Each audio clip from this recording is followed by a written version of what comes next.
Trapped in an overturned ship's hull, in the heart of a suffocating swamp, a widowed mother fights to keep her children alive. With each tide, the water rises, swallowing their makeshift refuge. Despair tightens its grip as time runs out to find a way out or succumb. Silence was a fragile illusion, punctuated only by the guttural sound of the rising water, lapping at the corroded metal with relentless obstinacy. Eva pressed her lips together, the metallic taste of rust and salt in her mouth. As yet, another tide swallowed the last vestiges of dry floor. Her eyes scanned the ever-shrinking space, searching for any foothold, any extra inch that might offer temporary respite. "Mummy, the water." 5-year-old Leo's voice was a trembling whisper. But his blue eyes, once full of mischief, now mirrored the terror of the darkness and damp. Malu, her 7-year-old older sister, clung to Eva's skirt, her small body tense. She didn't cry, but the grip on her hand was a mute testament to her fear. Eva forced a smile, though her own heart ached. "It's okay, my loves. Mommy will find a way." But the phrase sounded hollow even to her. The way was increasingly precarious. The makeshift platforms, made of pieces of rotting wood and loose metal plates, swayed precariously, barely supporting the weight of the family and their few possessions. She felt the cold, brackish water rising up her legs, the smell of mold and decay clinging to her nostrils. The damp was a constant presence, seeping into bones and clothes, transforming the overturned ship into a damp, rusty tomb. Dew droplets condensed on the steel walls, running like metallic tears. Her hands numb and exhaustion weighing on every movement, Eva pushed an empty barrel, once filled with something forgotten, closer to the main platform. The idea was to create a barrier, a higher foothold, a mirage of safety. Every scrape of metal against metal, every groan of the structure, was a reminder of how fragile their refuge was. The hull groaned under the pressure of the tides, and Eva could swear she heard the twisted iron sigh like a dying creature. "Leo, stay still there. Malu, help me secure this." Her voice was hoarse but firm. She used shredded pieces of rope, remnants of fishing nets she had found, to tie the unstable barrel. With each knot, the skin on her hands, already raw, burned. She ignored the pain. Pain was a luxury she couldn't afford. The sun, when it managed to penetrate the cracks and holes above, cast ghostly beams of light that danced on the murky water, revealing the floating debris. Twisted branches, plastic scraps, and occasionally something more sinister she preferred not to identify. The mangroves outside, a dense forest of aerial roots, seemed to watch, their branches like skeletal fingers pointing at the hull. The tide continued its inexorable ascent. The main platform, already small, was now almost completely submerged. Eva had to climb onto the barrel she had just secured, pulling the children close to her. The three huddled together, their thin bodies trying to share warmth. The space was so cramped that Eva could feel Malu's accelerated heartbeat against her back. The water level reached a critical point, almost touching Leo's chin as he sat on her lap. Despair, a hungry beast, gnawed at the edges of her determination. There was nowhere else to go, nowhere to climb. She looked up into the dark innards of the hull, to the labyrinths of twisted metal, and felt a pang of cold panic. Was this the end, or would there be, somewhere in those damp, forgotten depths, a last chance, a final refuge she had yet to discover? Her eyes, scanning the low ceiling, fell upon an unusual protrusion in the metal, where the rust seemed denser, as if hiding something. It was a crack, an anomaly on the surface that seemed to yield under the pressure of her exhausted gaze. The water level offered no reprieve. It reached Eva's chest, and with each small wave the tides brought, she felt the cold dampness threaten to engulf Leo, who whimpered softly, his face nestled in his mother's neck. Malu, her arms clasped tightly around Eva's waist, watched her mother with silent intensity. her eyes wide with fear and desperate faith. Eva could no longer ignore that protrusion. It wasn't just denser rust. It was an alteration in the surface, a seam, an almost imperceptible line that ran beneath the layer of corrosion. It looked like a disguised hatch, a forgotten access. The urgency of the situation was a whip on her back. There was nowhere else to go. It was that or submersion. "Malu, hold Leo. Hold him tight," Eva murmured, her voice almost inaudible over the sound of the water. She felt her daughter's small arms tighten around her brother. The weight of the decision was overwhelming, but the alternative was surrender. With a Herculean effort, Eva propelled herself upwards, using the remnants of the platform as a precarious foothold. The rusty metal cut her hands, already raw, but she felt no pain. Her fingers fumbled at the protrusion, searching for a crack, a ridge. She found one, almost invisible, and gripped it with desperate strength. The ship groaned. With each pull, each scrape of nails and skin against the metal, the sound seemed to amplify in the confined space. Leo began to cry, a weak, frightened wail. Malu tried to soothe him, but her own lips trembled. "Mommy, be careful." Eva ignored the metal's protest, the burning pain in her muscles. She felt the vibration of the structure, the overturned hull responding to her efforts. The crack yielded minimally. A faint ray of light, coming from an opening above, revealed the thin line of a small inspection door, or perhaps a smaller cargo compartment, sealed for decades and covered by the swamp's history.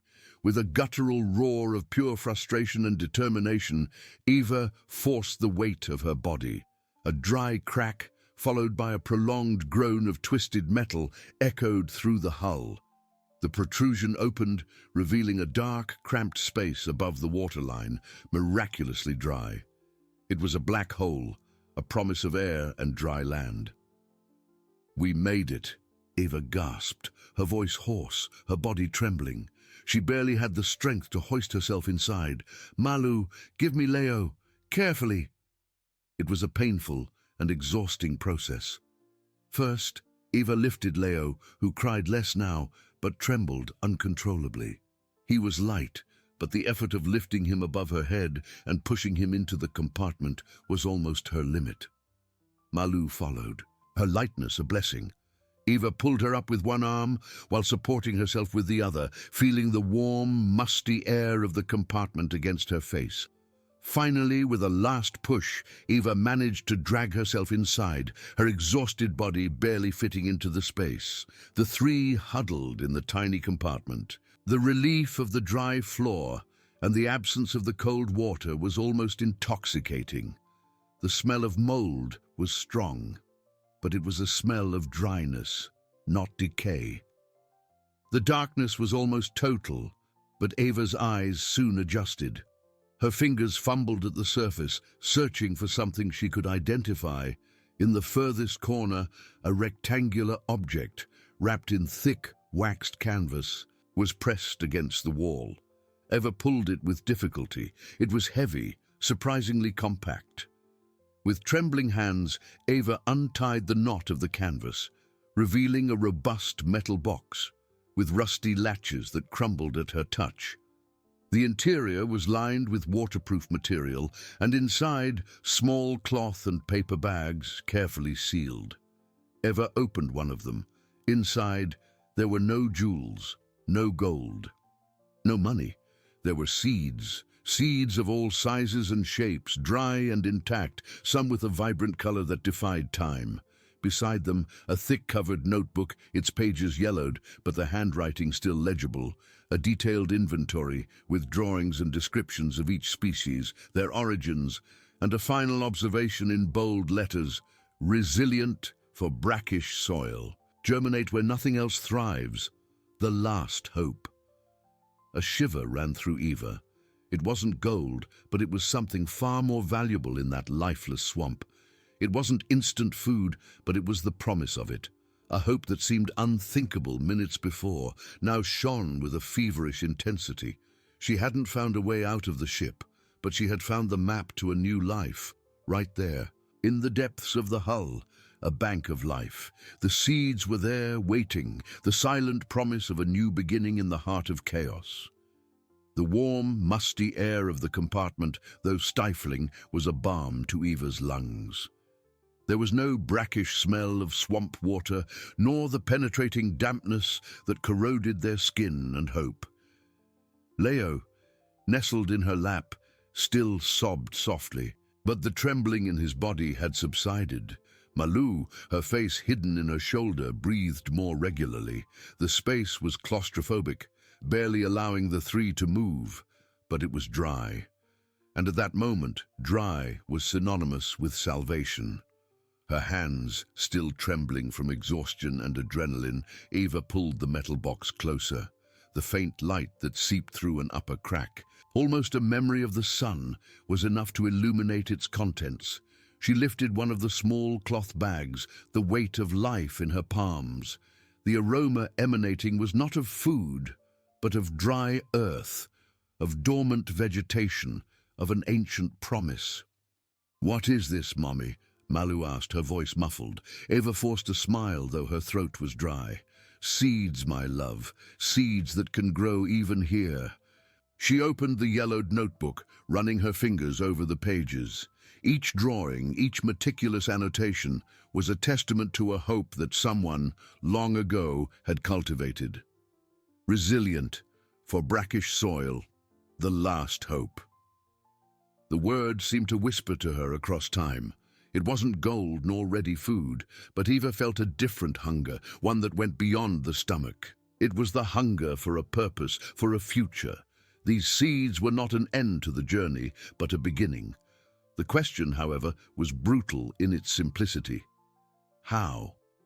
The compartment was a metal tomb, not a nursery. There was no soil, no adequate light, no fresh water to irrigate. The ship's hull was a twisted labyrinth of rusty metal, enveloped in a hostile swamp. The tide outside would continue to rise and fall, relentless. The momentary relief of the dry space began to give way to a new wave of despair, now tinged with cruel irony. She had found the promise of life, but was trapped in a coffin. Eva hugged her children tighter, the smell of mold and seeds mingling with theirs. Her eyes scanned the small space, metal walls, metal ceiling, metal floor. Where to plant? How? She remembered the precarious platform she had built, the remnants of wood and metal that floated on the lower levels, and the swamp outside, so close and yet so unreachable. The seeds were resilient, but even they would need a place to take root. Determination, which had seemed almost exhausted, rekindled in her chest, an ember fueled by new hope.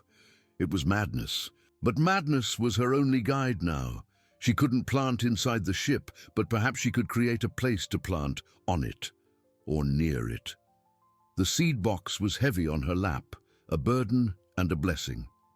Eva felt a small tug on her shirt. Malou stared at her, her eyes wide and expectant. "Can we eat the seeds, Mommy?" Eva shook her head. "No, my love, not yet, but these seeds, they will give us real food, lots of it, but we need to help them grow." The challenge was gigantic, an abyss of impossibility. But the image of the verdant swamp, of dry land, of the abundance the seeds promised, was a beacon. Eva didn't know how, but she knew she had to try. First, she would need soil. Second, light, and third, a place safe enough for life to finally sprout. She closed the notebook, holding the metal box as if it were the very heart of her family.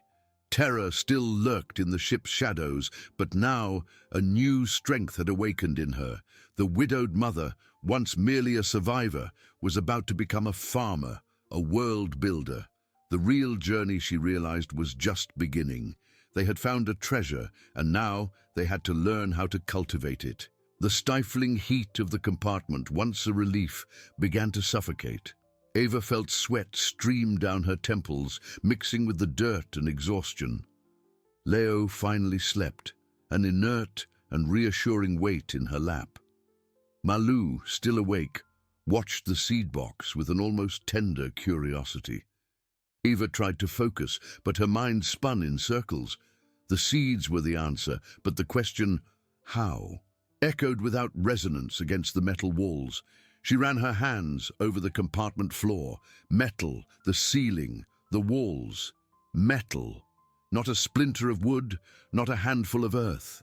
The smell of mold was the only indication of something organic, but it wasn't the kind of life one could cultivate.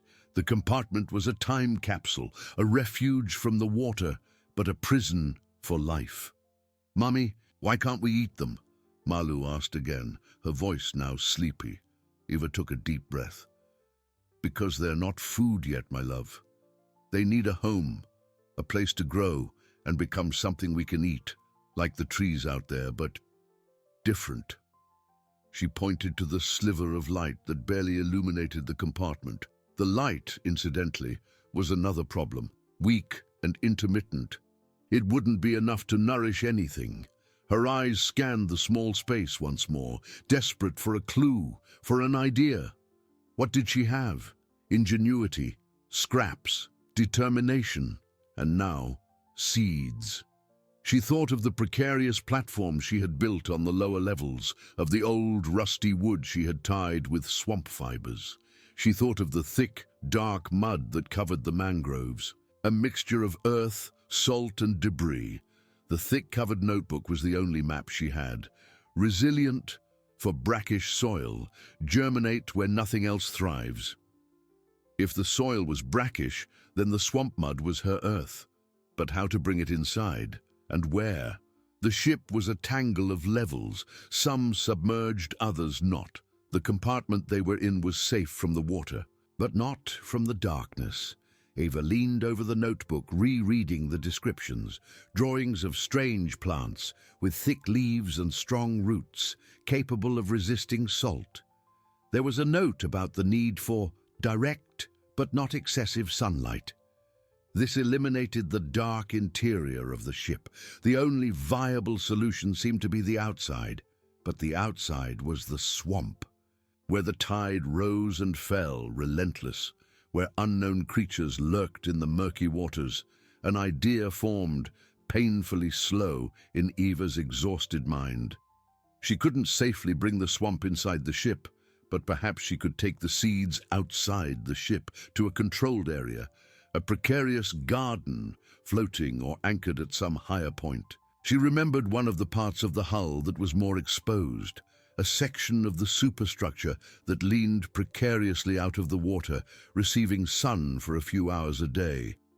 It was a dangerous spot, exposed to the elements and potential intruders, but it was the only place with light and proximity to the swamp's soil. The challenge, then, was not just to find soil and light, but to create a safe environment, a kind of floating or elevated nursery capable of resisting the tides and the hostile environment. And for that, she would need containers for the mud to protect the seeds.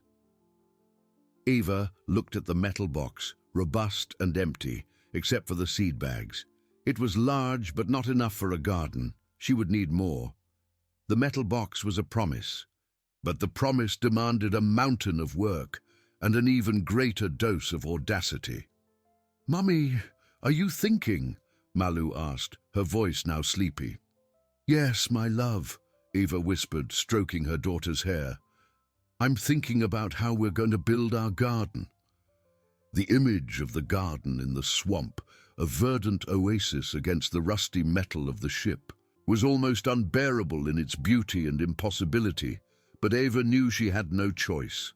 Her children's survival depended on those seeds, and for them to grow, Eva would have to become an architect, an engineer, a farmer, all amidst a labyrinth of metal and salt water.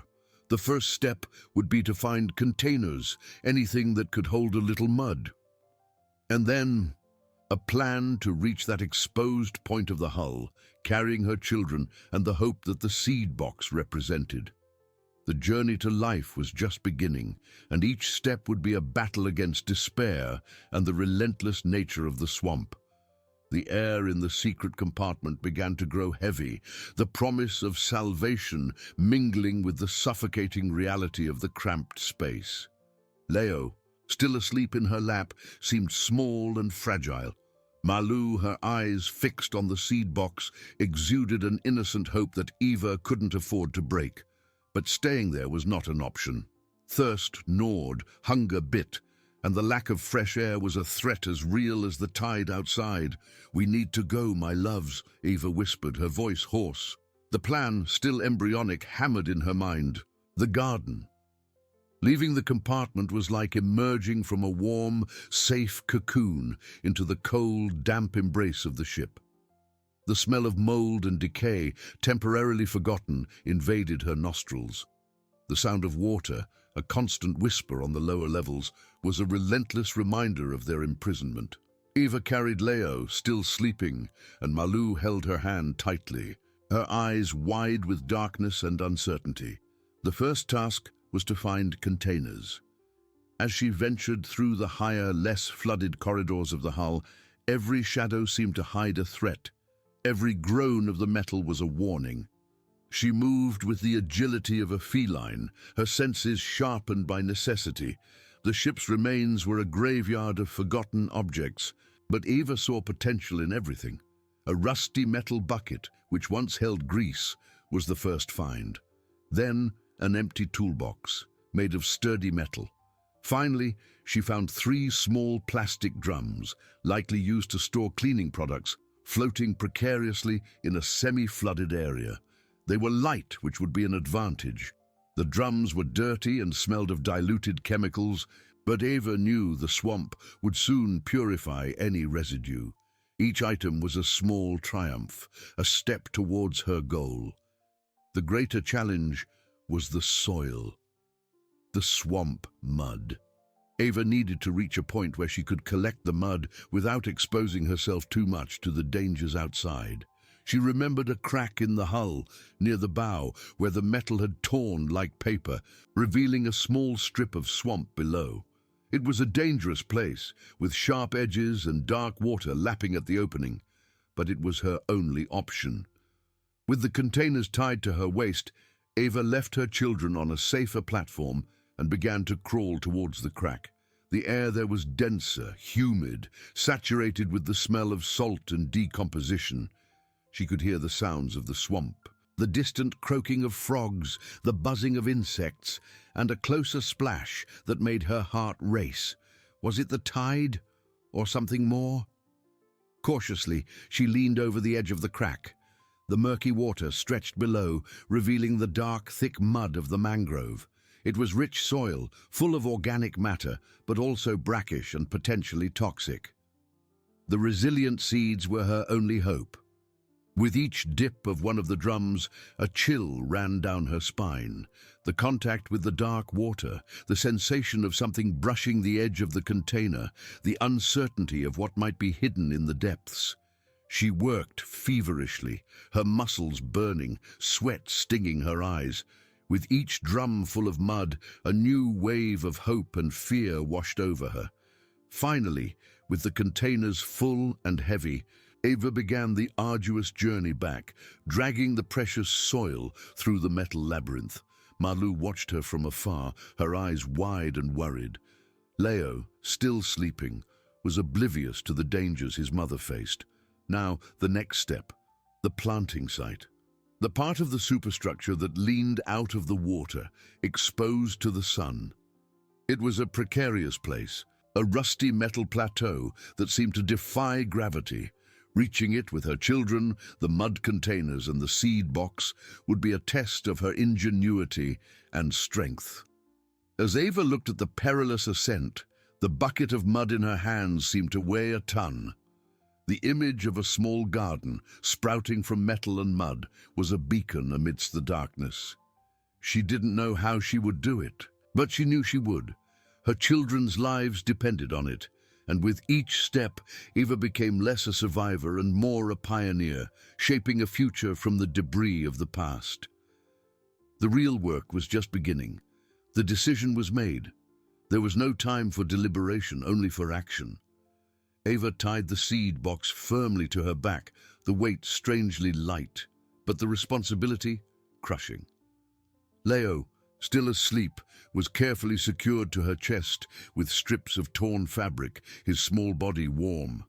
Malu, with the empty metal bucket in one hand and a plastic drum in the other, seemed small and determined, her eyes fixed on her mother.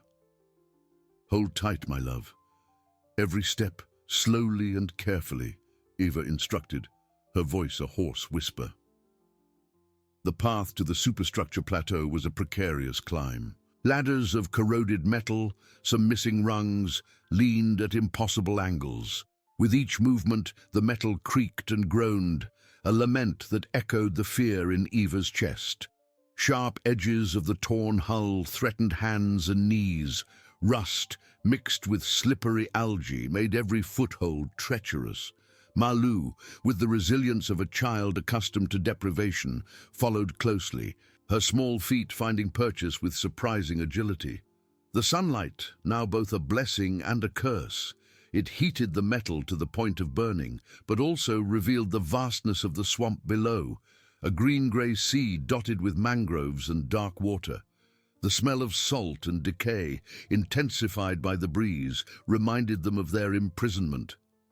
In the distance, an oily sheen on the water's surface and the muffled sound of something large in the depths sent shivers down her spine. With the mud containers strapped to her waist, Eva began the ascent. The plastic drums swayed, threatening to unbalance her. The metal bucket, a burden. With each pause, her eyes scanned the horizon. The sun began to shift, and the plateau, a rusty balcony over the swamp, received the most direct light. Finally, after what seemed an eternity, Eva reached the plateau. Her muscles burned, sweat streamed down her face. Malu, exhausted, dropped the containers and sank down. Leo continued to sleep, oblivious to the ordeal. The plateau was a flat piece of metal, exposed to wind and sun. Small puddles of salt water dried, leaving shimmering crystals. The metal was hot beneath her knees.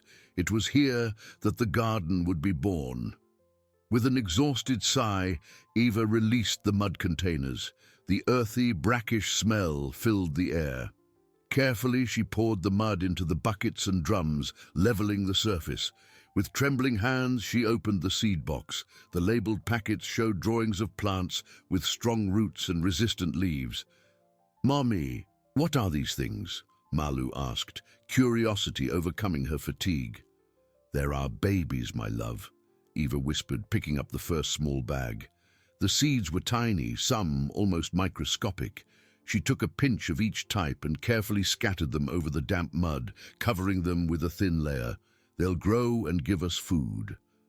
The image of that small garden, sprouting from metal and mud, was a fragile, vulnerable, yet defiant beacon against despair. Her children's lives depended on those seeds. Eva would need to be an architect, an engineer, a farmer, all amidst the labyrinth of metal and salt water. The sun began to set, painting the sky in shades of orange and purple, casting long shadows. The evening breeze brought a biting chill, and the rising sounds of the mangrove's nocturnal life. Eva knew they couldn't stay there overnight. The plateau was safe from the tide, but not from the elements or curious eyes lurking in the swamp. The first step was taken. The seeds were planted, hope sown. But the real challenge was yet to come. Protecting that small oasis, ensuring enough light and water, and defending it against everything the swamp might throw at them. Fresh water for the seeds would mean another perilous journey to the reservoirs. The sun, now a molten copper disk, sank lazily into the horizon, spreading hues of fire and ash over the swamp. On the metal plateau, the air began to cool, and with it, the feeling of exposure intensified. Eva looked at the freshly planted seeds, small points of promise in the dark mud, and then at her children. Leo still slept on her chest, oblivious to the vastness of the danger surrounding them. Malu, sitting, hugged her knees, her eyes fixed on the twilight that swallowed the landscape. "We need to go back down, my loves," Eva whispered, her voice heavy with fatigue. Staying there, at the mercy of the elements and everything the swamp concealed, was a risk she couldn't take.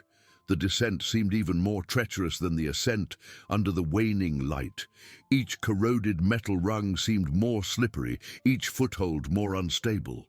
With Leo firmly secured and Malu clinging to her hand with the desperate strength of a child, Ava began the maneuver. The cold wind licked the ship, and the groans of the hull sounded like the moans of a dying creature. The smell of the swamp, now sharper with the fall of night, brought with it the odor of decomposition and the salty freshness of the tide that was beginning to rise again. Below, the dark water murmured a sinister invitation to the depths. Malu, exhausted, stumbled more than once, but Eva held her with fierce tenacity. "Almost there, my love. Just a few more steps," she murmured, her own legs trembling. The last stretch was the hardest, with darkness almost complete and visibility reduced. Finally, with a sigh that seemed to empty her lungs, Eva reached one of the less flooded corridors, a little below the plateau level, but still within the relative protection of the hull. It was an area she had mapped, a pocket of drier air and a relatively safe corner. She sank to the floor, propping Leo against a rusty wall. Malu nestled beside her, her small body trembling with cold and exhaustion. Hunger and thirst hammered at her consciousness, but the priority was to protect her children and now the garden. The plateau, with its precious seeds, was exposed. The night breeze, the swamp's humidity, and potential predators, Eva needed a solution. And fast. Her feverish mind began to devise a plan. There were some torn tarpaulins and pieces of metal she had spotted in her first days of exploration. Perhaps she could improvise a temporary cover, something that could protect the seeds from the night's dew and the morning's harsher sun rays. But the most urgent thing now was water. Not just for them, but for the seeds. The resilient seeds needed moisture to germinate. The swamp offered water, but it was brackish and toxic. The fresh water in the reservoirs, which she had discovered in the center of the ship, was the only hope. A dangerous journey, yes, but inevitable.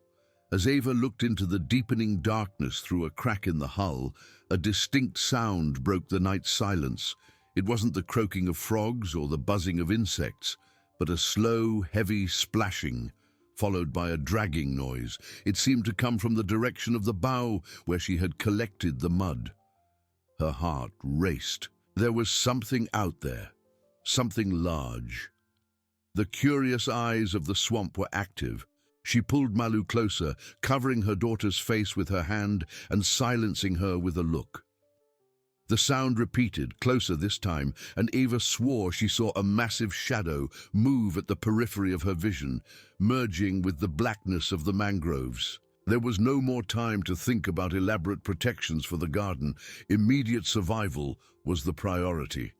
In that small corner of the ship, the trio huddled, fear a blanket as tangible as the cold. Eva knew that each day would be a trial by fire, a battle against nature and against the unknown lurking in the dark waters. The garden was the promise of the future, but the present demanded constant vigilance and brutal courage. Dawn would bring the first task, the desperate search for fresh water for herself and for the sprouts of hope she had sown in metal and mud. Dawn brought with it a dense, clinging mist that clung to the ship's rusty metal like a damp shroud. The splashing and dragging sound from the previous night had vanished, but not its impression. Every groan of the hull, every drop of water falling on the lower levels seemed amplified in the oppressive stillness of the swamp. Ava had spent the night in vigil, sleep coming in short, disturbed flashes, with Leo nestled on her chest and Malu trembling slightly beside her. When the first pale rays of the sun tried to pierce the fog, Eva forced herself to rise. Her muscles screamed in pain, but the thirst in her throat and the image of the small seeds on the plateau propelled her. Malu awoke with a moan, her eyes swollen. "Water, Mommy," she whispered, her voice hoarse. Leo began to whimper, his body feverish. The urgency was palpable. "We'll get it, my love," Eva promised, more to herself than to her daughter. The journey to the freshwater reservoirs, hidden in the heart of the ship, was always an ordeal. It was a dark labyrinth of narrow corridors and flooded levels where daylight barely penetrated. With Leo again secured to her chest, Eva took the few containers she had, a plastic bucket and 2 empty bottles.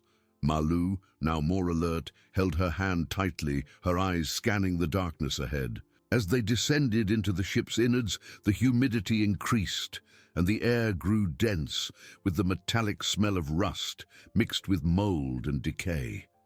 With each step, the light diminished, and shadows danced, transforming twisted pipes into monsters and cracks into lurking eyes. Eva used the small hand lantern she'd found, a weak beam that barely cut through the darkness. But it was enough to reveal the dark, still water on the lower levels, a cold mirror of the grey sky. In a particularly dark stretch, near where she knew there was one of the entrances to the reservoirs, Eva stopped abruptly. On the rusty metal of a bulkhead, a fresh, deep mark ran vertically, as if something with immense claws had been dragged there. The rust was scraped away, revealing brighter metal underneath. It wasn't old damage, it was recent. Eva's heart hammered against her ribs, the sound from the previous night, that shadow. "What is it, Mommy?" Malu asked, her voice a thread. "Nothing, my love, just an old scratch." Eva lied, her voice tense, pulling Malu closer. She quickened her pace, the lantern trembling slightly in her hand. Finally, they reached the reservoir compartment. The water, surprisingly clean, reflected the lantern's beam. It was an immense relief, but access was complicated. One of the reservoirs had partially collapsed, and Eva had to squeeze through a narrow opening, with Leo still clinging to her. Malu waited outside, her eyes wide with fear. With considerable effort, Eva filled the bucket and bottles. The weight of the water was a welcome burden, a promise of life. As she exited, she examined the floor, the damp, slippery mud. There were marks, large, indistinct marks, as if something heavy and irregular had dragged itself there. They led to a wider opening, which led to the ship's lower flooded levels, where darkness was total. Eva felt a chill run down her spine. The swamp wasn't just outside, it was infiltrating. The climb back with the weight of the water was exhausting. Each step seemed an insurmountable challenge. Malu, with the water bottles in her small hands, struggled to keep up, but thirst propelled her. Finally, they emerged into the upper corridors, where daylight was a little more present, though still faint from the mist. Back in their small refuge, Eva gave Malu and Leo the most precious water they had ever drunk. Malu's eyes shone with gratitude, and Leo stopped whimpering, sucking voraciously.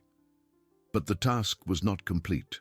With the bottles full, Eva made a detour to the plateau. The seeds planted in the mud seemed vulnerable under the cold mist. Carefully, she poured a little fresh water over each of the small improvised beds. The drops glistened on the mud, a small miracle. As Eva looked at her small garden, the sound from the previous night returned. Not a splash or a drag, but a dry snap, followed by a heavy plunge into the water, coming from the direction of the nearby mangroves. This time, it seemed to come from closer. Eva turned her head sharply. Through the mist, she glimpsed for an instant a dark, elongated shape writhing on the water's surface before submerging. It wasn't a large fish, nor a bird. It was something different, something with an undeniable and menacing presence. The swamp was alive and it was hungry. The garden was a beacon, yes, but also a lure. With each passing day, hope sprouted, but danger also thickened. Eva knew she needed not only to nurture life, but also to fiercely protect it. The dark, elongated shape plunged into the water, leaving a trail of ripples that quickly vanished into the mist. Eva remained motionless, her eyes fixed on the spot where the creature had disappeared. Her heart pounded erratically against her ribs, the sound muffled by her own ears. It wasn't imagination. It wasn't just the swamp alive. It was something with intent, with weight, with claws that dragged metal and a body that writhed in the waters. The garden, the beacon of hope she had sown, now seemed a shimmering target, a lure in a sea of danger. She ran back to the refuge, not thinking of herself, but of her children. Malu and Leo were huddled, the half-full water bucket beside them. The mist seeped through the cracks, enveloping them in a damp, cold veil. "Mommy, are you okay?" Malu whispered, her voice trembling. Eva forced a smile, trying to hide the terror that twisted her stomach. "I am, my love. I just went to check on the garden." She sat down, pulling her children into a tight embrace. Leo's skin was still warm with fever, and Malu trembled with cold and a fear she felt but didn't fully comprehend. Night fell again, bringing with it not absolute darkness, but an oppressive gloom, where the mist merged with the ship's shadows. Eva tried to sleep, but every groan of the metal, every movement of the water outside, seemed to announce the creature's arrival. She thought of the fresh marks inside the ship, near the water reservoirs. That wasn't an animal merely circling the hull. It was something that had ventured inside, that knew the internal labyrinths as well as she did. Perhaps better. In the middle of the night, a sound broke the silence. It wasn't the distant splashing from before, but a distinct scratch coming from somewhere below them. A metallic sound, like claws scraping against rusty steel, slow and deliberate. The sound rose, seeming to come from a level slightly higher than what the tide normally reached. It was moving. It was exploring. Eva stiffened. She forced herself to rise, moving silently to one of the lowest cracks that led to the flooded lower levels. The darkness was almost total, but the faint moonlight, filtered by the mist, barely outlined contours on the still water. The scratching sound stopped, then a soft plunge, almost imperceptible, followed by absolute silence.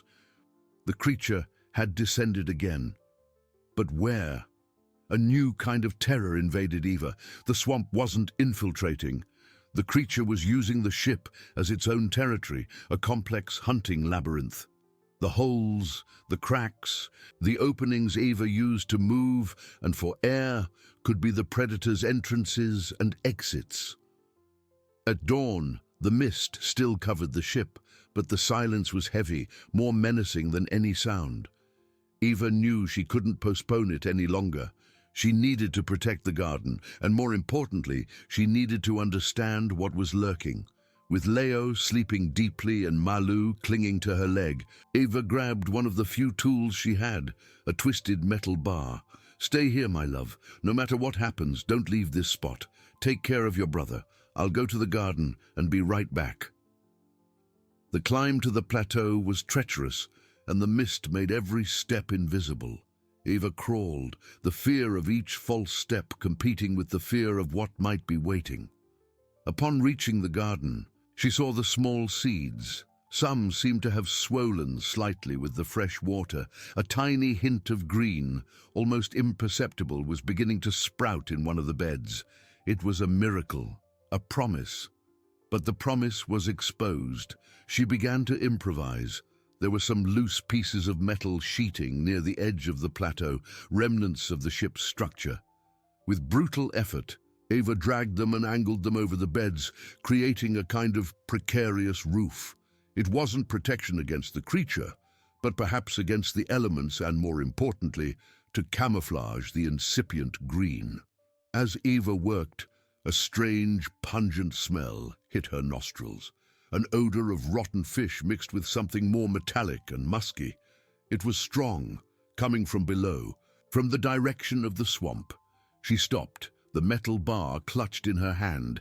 The smell wasn't new to the swamp, but she had never smelled it so concentrated, so close.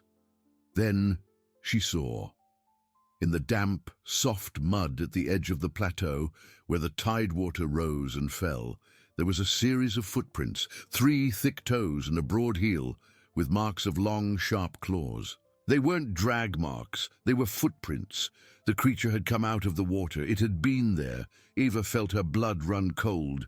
The creature wasn't just circling, it was approaching, it was exploring. And now it knew where the food was being planted. The beacon of hope had become a lure. Tension became a knot in her throat. She needed to go beyond protection. She needed a defense. She needed a trap. The swamp had shown its teeth. Now Eva would have to show hers. Eva remained motionless, the heavy metal bar in her hand, her eyes fixed on the footprints in the damp mud. 3 thick toes, long, sharp claws, a broad heel. They weren't just marks of a swamp animal. They were from something with weight, with intent, something that had walked the same path as her. The smell, once pungent, now seemed to permeate the very air around the small bed, an olfactory signature of the creature's presence. A chilling terror mingled with an instinctive fury. Simple barricades wouldn't do.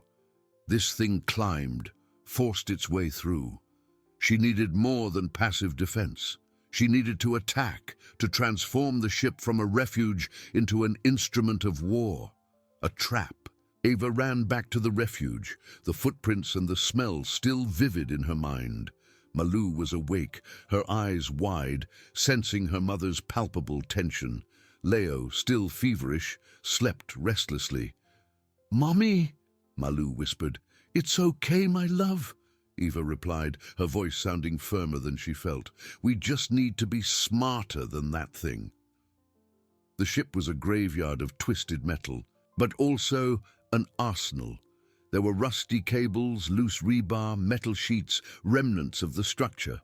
The creature, from what Eva had deduced, moved with weight and caution, but didn't seem capable of flying or squeezing through tiny cracks.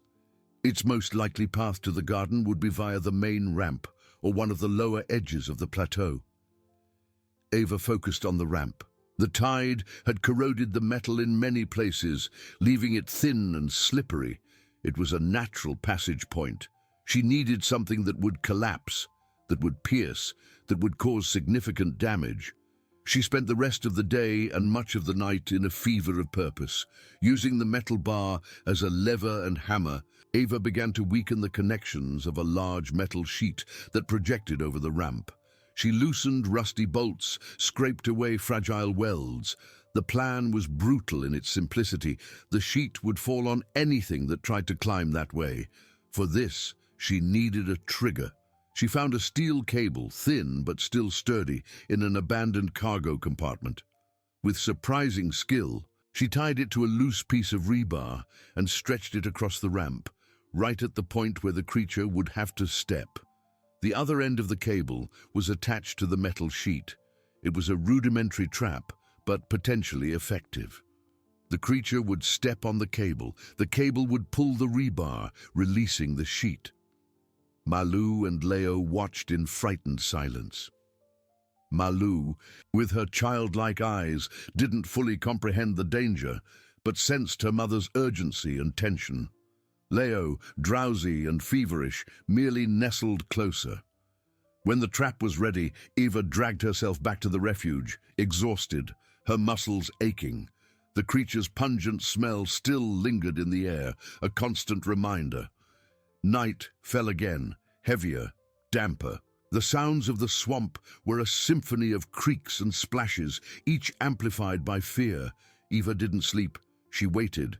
Leo's uneven breathing was the only comforting sound. The hours dragged on. The tide rose and fell, the ebb and flow of water against the hull. Then the sound came. Not the familiar dragging nor the splashing. It was a low scrape coming from below, followed by prolonged silence. The creature was there. It was cautious. Eva held her breath. A moment of silence, then another scrape. Louder, closer. The creature was climbing the ramp. Every fiber of Eva's being was tense. She could almost feel the creature dragging itself, its claws seeking purchase on the rusty metal. A loud metallic groan, followed by a hollow, heavy thud that reverberated throughout the hull, the sound of something large falling, and then a sharp, savage screech that made Ava's blood run cold.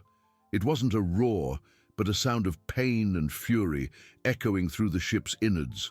The screech was followed by a frantic, violent splashing in the water below, as if the creature was struggling, thrashing. The smell, already strong, became almost unbearable, mixed with something new, something metallic and damp. The silence that followed was even more terrifying than the sounds. The swamp seemed to hold its breath. Eva didn't know if the trap had been effective enough to kill or just to wound, but she knew one thing: the creature had been alerted, and now it was furious.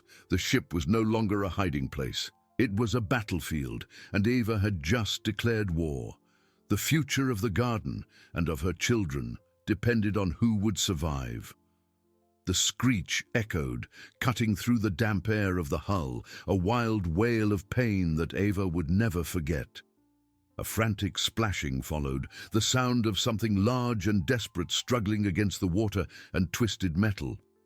The smell, already pungent, intensified, a metallic, rancid odor that betrayed blood. Eva cringed, pressing Malu against her, her eyes fixed on the oppressive darkness. Leo, in his feverish sleep, coughed, oblivious to the silent battle being waged. Eva's heart pounded erratically, a frantic drum in her chest. The trap had worked, but was it enough? The silence that followed the frenzy was even more terrifying than the sounds, a heavy void that seemed to swallow all the air. The night dragged on in an eternity of uncertainty. Eva didn't sleep, every nerve on alert, the metal bar beside her. The dawn mist, denser than ever, embraced the ship, making every shadow a threat. With the first faint rays of sun filtering through the mist, Eva forced herself to act. Malu, her eyes wide, clung to her leg as Eva moved towards the ramp. The scene was a brutal testament to the night's violence. The metal sheet lay twisted on the ramp, an open wound on the ship's flank. The rebar was bent, the steel cable broken. There was no body. Instead, the mud around the base of the ramp was stained with a dark, viscous liquid, almost black in the gloom. Large, hard scales, like fragments of armor, were stuck to the twisted metal, some still damp, and the smell. An odor of wounded flesh and putrefaction that burned her nostrils, mixed with the metallic scent of blood. The creature wasn't dead, it was wounded. And if the screech was any indication, it was furious. Eva felt a knot in her stomach. She had provoked a predator but hadn't brought it down. She had awakened its fury. The trap was a warning, not a solution. The swamp didn't easily yield its secrets, nor its creatures. She looked at the footprints, now deeper and more irregular, as if the creature had dragged itself away with difficulty. The trail of destruction extended to the water, where it vanished into the muddy darkness of the swamp. Back in the refuge, Eva realized the urgency. The ship wasn't just a battlefield, it was a fortress that needed to be sealed. The creature, wounded, would be more dangerous, more unpredictable. It could try another entrance, more stealthy, more brutal. With a new wave of desperate energy, Eva began to work. She dragged more metal sheets, using them to cover the lower cracks and openings of the hull, creating improvised barriers that would seal off water and the creatures access to their refuge level. Each piece of metal was heavy, each movement a torture for her exhausted muscles. But the sight of blood in the mud and the persistent smell propelled her. Malu watched, in frightened silence, helping where she could, handing over smaller pieces of metal, a small shadow of support. Leo, though still warm to the touch, seemed to have slept more calmly, perhaps due to the quiet after the night's violence. Eva caressed him, the promise of the garden echoing in her mind. She made a quick detour to the plateau. The small green shoots, once almost invisible, were now a little more pronounced. A miracle of resilience against all odds. The promise was real, but now the garden was also a lure. As she worked, a new sound emerged. It wasn't the distant splashing nor the scratching. It was a dull, intermittent thump, coming from below, from the water, reverberating through the hull. A sound of something large and heavy colliding against the metal, testing the ship's resistance. It wasn't a direct attack, but a constant threat, like a monstrous heart pulsing in the depths of the swamp. The creature was wounded, but not defeated. It was down there, observing, learning, waiting. Eva retreated to the refuge, her heart heavy, but with steely determination. She had closed the most obvious entrances, but the ship was a Swiss cheese of cracks and holes. It was only a matter of time until the creature found another way. The war had begun, and the first battle had only wounded the enemy. Eva knew she needed to go beyond defense. She needed a way to fight, to exterminate the threat. But how, within this labyrinth of metal and water, with only a twisted bar and the desperation for her children? The ship, which was her fortress, now seemed like a giant drum, amplifying the menacing thump that came from below, the harbinger of a new assault. The thumping came again, stronger, more insistent, reverberating throughout the hull like a monstrous heart. Thump, thump, thump. Eva felt it in her bones, in the soles of her feet, in the vibrating air around her. The creature wasn't just testing, it was attacking. With methodical patience and growing fury, each beat was a warning, a reminder that time was running out, that the previous trap had only angered the predator. Malou was huddled, her large dark eyes reflecting fear. Leo, still feverish, whimpered softly, oblivious to the imminent threat, but the tension in the air kept him restless. Eva hugged her daughter, the brackish, metallic smell of the creature still clinging to the air, an invisible and oppressive presence. "Mummy, what is that?" Malou whispered, her voice trembling. It's just the ship, my love. It's old and makes noise," Eva lied, her voice hoarse. She knew Malou sensed the truth. The sound came from below, from the area where the ramp had been damaged, but now it spread. The creature was no longer focused on just one entrance. It was exploring, seeking the weakest point, the Achilles heel of their rusty fortress. Eva crawled to one of the cracks she had tried to seal, peering through the minimal opening. The water below was agitated, dark and treacherous. She saw nothing, but the thump was clear, coming from a deeper section of the hull. Where the metal seemed thinner, more corroded by the tide, the improvised trap had served its purpose, but now it was an open wound in the ship, not a defense. Eva needed something final, something that would eliminate the threat once and for all. She couldn't live under this constant siege, with each tide, each night, fear growing like a weed. And the garden. The small green shoots on the plateau, the promise of life, seemed even more fragile under the weight of this attack. She moved away from the crack, sweat streaming down her face. The ship, a labyrinth of metal, a graveyard of machinery, had to have an answer. She needed a weapon, not a spear, not a barricade, a weapon that would use the ship itself against its invader. Eva began to move. No longer with the caution of one who hides, but with the cold fury of one who seeks offense.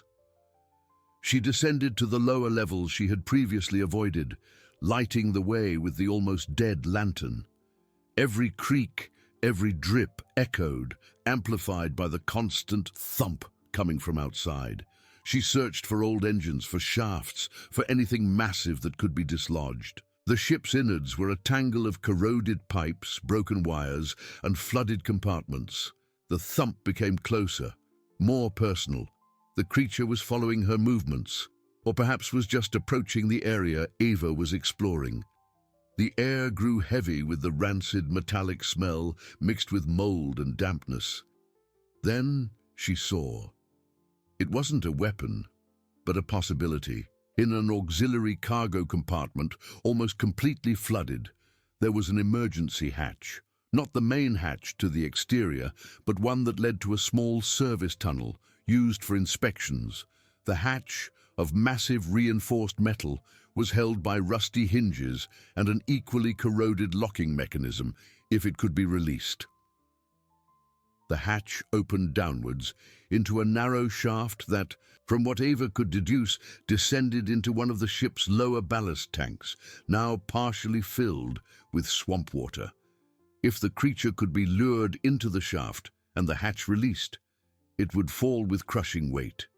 It was an insane idea, but the only one that had emerged. The problem was the mechanism. It was heavy, designed to seal against water pressure. Ava would have to work very close to the creature's attack point at the edge of the flooded compartment. She would have to descend, stand in the water, and release the last bolts or latches that still held the hatch in place. As she pondered, the thump ceased abruptly. A deadly silence fell over the ship, more terrifying than the sound itself. The creature knew she was there. The smell became overwhelming, and Ava heard a heavy dragging, no longer coming from outside, but from within, from an even lower level, through the water. The creature had found a new way. It wasn't knocking at the door. It had entered. Ava retreated, her heart pounding. The hatch was her only chance. The war was no longer about defense. It was a trap, a lure. She would have to draw the creature to its end, and for that Ava knew she would have to become the bait. The promise of the garden flickered in her mind, a faint beacon amidst the darkness and despair. The next move would be the decisive one. The silence that followed the last thump was heavier than any noise, an oppressive vacuum that seemed to suck the oxygen from the air. Malu was huddled against Ava, her small body trembling. Leo whimpered in his feverish sleep, oblivious to the terror that enveloped their small family. Eva knew there was no time to hesitate. The creature was no longer outside, thumping. It was inside. With the almost dying lantern flickering, Eva kissed Malu's forehead, who clung to her tightly. "Stay here, my love. No matter what happens. Don't leave this spot. Take care of your brother. I'm going to fix this." Eva's voice was a hoarse whisper, but her determination was unshakable. Descending through the flooded levels, the icy water rising up her thighs, Ava smelled the creature's rancid metallic odor stronger than ever.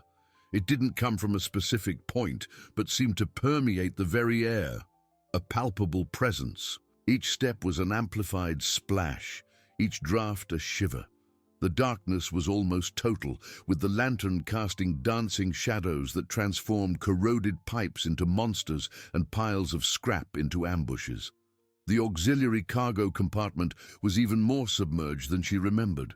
The hatch, a massive metal plate, was her only hope. It was held by rusty hinges and a complex locking system that had once been watertight.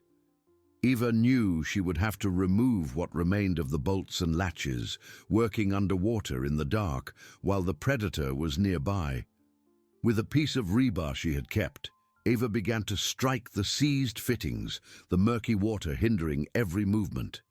The metal creaked and groaned, the sounds muffled by the water. The stale air was dense with dampness and mold, and sweat streamed down her face, mixing with the brackish water. Suddenly, a movement in the water. It wasn't her splashing, it was a heavy, slow dragging coming from a dark opening, a service tunnel that led to an even lower compartment. The creature was approaching. Eva could feel the vibrations in the water, a subtle current that preceded the wave.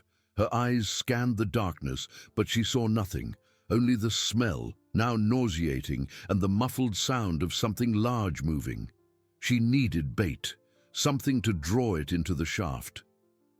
Eva took the lantern and, with a heavy sigh, threw it to the bottom of the shaft, where the faint light flickered before being swallowed by total darkness. There was no light, but the creature was hunting by sound and smell.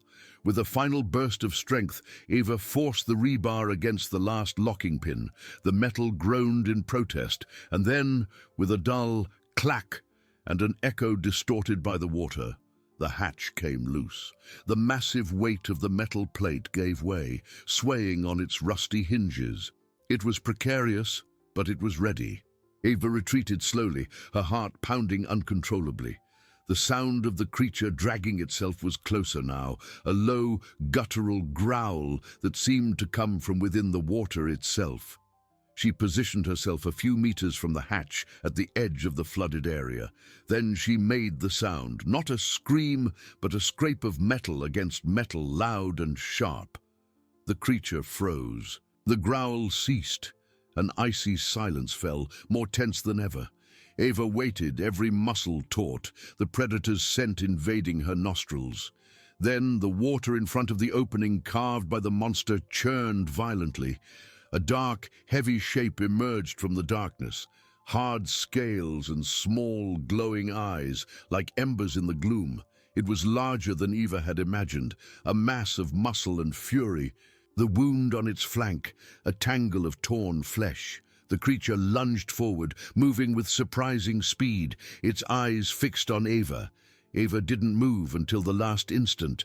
When the creature was a few meters from her, ready to attack, Eva leaped back, slipping in the water and falling.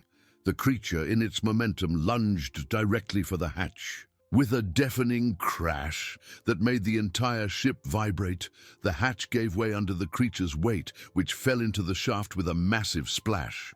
The creature's cry was a dreadful sound, a howl of fury and pain, muffled by the water and metal. The impact echoed, reverberating through the hull, and then silence. Absolute silence. Eva remained lying in the water, gasping, her body trembling, exhausted to her soul. The lantern was lost. Darkness was total. She didn't know if the creature was dead or just trapped, or if she had merely postponed the inevitable. With the last remnants of her strength, she dragged herself out of the water, climbing back to Malu and Leo's level. The air there was a little cleaner, but the metallic, rancid smell still lingered. Malu threw herself at her, crying softly. Leo continued to sleep, his fever perhaps a little more subdued. Eva hugged her children, her body aching, her mind exhausted. She had won this battle, but the war was far from over. The ship was wounded, its structure more vulnerable. But she had defended her children, she had fought, and there on the plateau, even in the darkness, she knew that the small green shoots of the garden continued to grow, a silent promise of life amidst death. She needed more light, and a new plan. The silence that followed the creature's fall was not an immediate relief, but an oppressive vacuum that seemed to suck all of Eva's remaining energy. She remained prostrate in the water, her body trembling uncontrollably, her ears ringing with the echo of the impact and the muffled howl. The darkness was total and absolute, and for a long moment she feared the creature might emerge from somewhere else, more furious and unpredictable. But time passed, and nothing happened. The rancid, metallic smell, which had previously saturated the air, began to diminish gradually, like a receding tide. The vibrations in the hull ceased. Only the distant sound of the swamp tide and the incessant dripping of water inside the ship remained. The creature was contained. Not dead, perhaps, but trapped in an abyss of metal and water, unable to reach her children. With a groan of exhaustion, Eva dragged herself out of the icy water, her muscles protesting with every movement. The climb back to the plateau where Malu and Leo awaited her was an agony, each step seeming an insurmountable wall. When she finally reached the higher level, Malu threw herself at her, her muffled cry against her shoulder, her small hand clutching her soaked shirt. "Mommy, Mommy." Eva hugged her tightly, feeling the warmth of the small body and the overwhelming relief of having her safe. Leo still slept, his breathing calmer, his fever seeming to have subsided a little under the veil of exhausted sleep. Eva rested her head on Malu's shoulder, feeling warm tears stream down. They had survived, the lantern was lost in the depths, but the darkness no longer seemed so menacing. The immediate threat had been neutralized. The ship, though wounded by the impact of the fall and the fury of the confrontation, was still their refuge, and now it seemed a little less like a prison. With dawn, the first rays of sun seeped through the cracks and holes in the hull, painting the rusty metal with shades of gold and orange. Eva looked at the improvised plateau, at the small garden. The green shoots, once so fragile, now seemed more robust, more vibrant under the light. The promise of life, which had seemed almost a mirage, was real. The victory over the creature was not the end of her struggle, Eva knew. It was just the end of a chapter. The ship was damaged, food reserves were scarce, and the swamp outside was still a hostile world. But now, they had something more than just a refuge. They had a purpose. The rare seeds, the hidden treasure in the ship's innards, were not just food. They were the key to transforming the uninhabitable into a home. Eva watched Malu, who now slept nestled beside her, and Leo, who was beginning to stir, coughing softly. The fever was breaking. The ship would no longer be a defensive fortress, but a base for the future. They would use the twisted metal to create tools, to strengthen the platforms, to expand the garden. The brackish waters of the swamp would be treated, perhaps with improvised filters, to nourish the plants. The light entering through the openings would be directed to the beds. Life within the hull, once an existence of fear and deprivation, would begin to transform. They would cultivate, fish within the safe confines of the ship, and perhaps one day dare to explore the swamp with a new perspective. Eva knew the challenges would be immense. Life would never be easy. But looking at the green shoots reaching towards the light, she felt a renewed strength. She wasn't just surviving, she was building a legacy for her children, an oasis of hope in the heart of despair. The overturned ship, once a tomb for a past, was now the cradle of a future. A new home was being born, seed by seed, in the heart of metal and mud, driven by a mother's unbreakable resilience. The end.